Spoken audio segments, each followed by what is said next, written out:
But there is another place across the rocky plains to which I am also irresistibly drawn. The fabled pink city of Jaipur.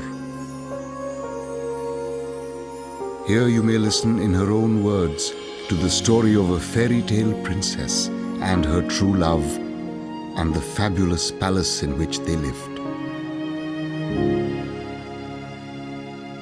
It was the summer of 1933. I was there when he arrived in England with his triumphant Jaipur polo team.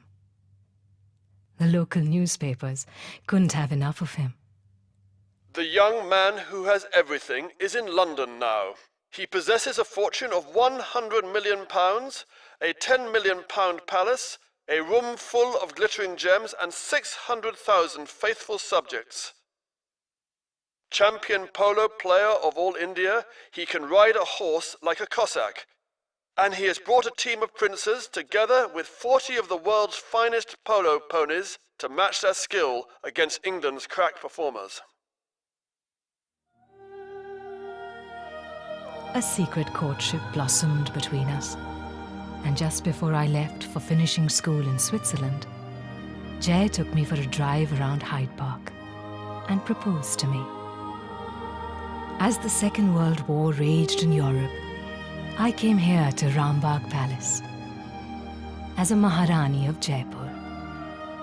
I was not its first Maharani, but something inside told me that Rambagh would be my palace. That this was home. A queen had finally come home.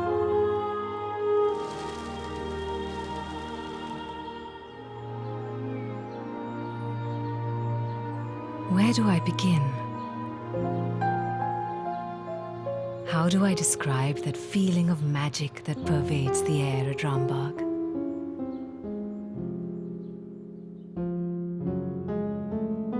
But you can sense it even today. The grace, opulence, and excess that was so much a part of my life.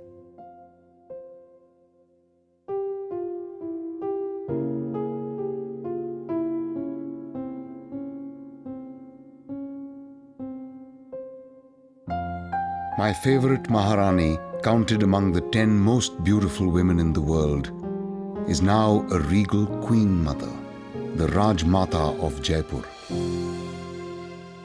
Well, Rambagh was home. I had a beautiful room, a beautiful sitting room, a beautiful office. I ran the place. It was my home. I played tennis, I rode and everything. I did my work all from Rambagh. Rambagh was home to me, as it was to Second Maharani, as it was to all the children and all. It was a home.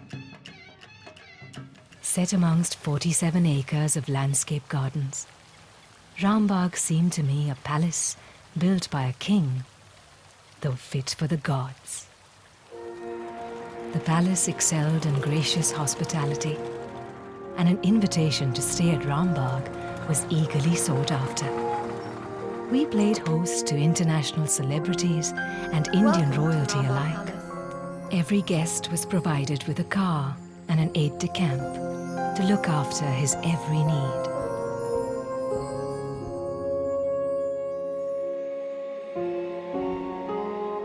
Soon after I arrived at Rambagh as a bride, Jay had his rooms specially redecorated for me by his favorite designer, Hammonds of London. It is now called the Maharani Suite and flaunts a very different look. Except for the spectacular mirrored bathroom that I so adored. For those of us who lived at Rambagh, there will always be memories to cherish. Who can forget the cool breezes in the shaded verandas and high teas in the scalloped arched loggias? Or the troops of turbaned butlers, unfailingly attentive.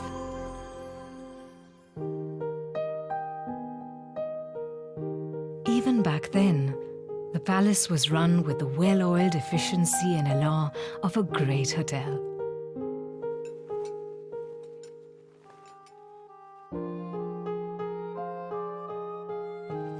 Our kitchens were our pride. Staffed by dozens of cooks specializing in Indian and European cuisine, they produced ceremonial meals of exquisite delicacy and refinement.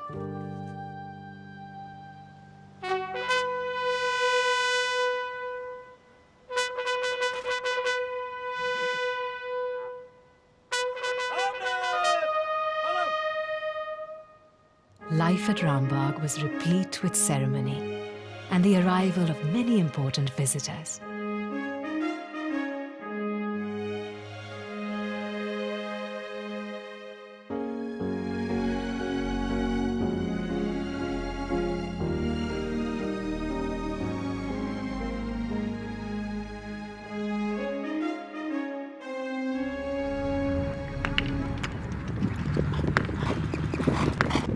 Polo was a passion with my husband, and it became an integral part of our lives.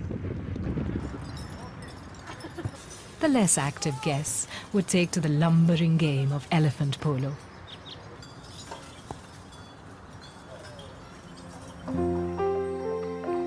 At Rambagh, the night was forever young. We often dined on the lawns, and there would be card games to follow.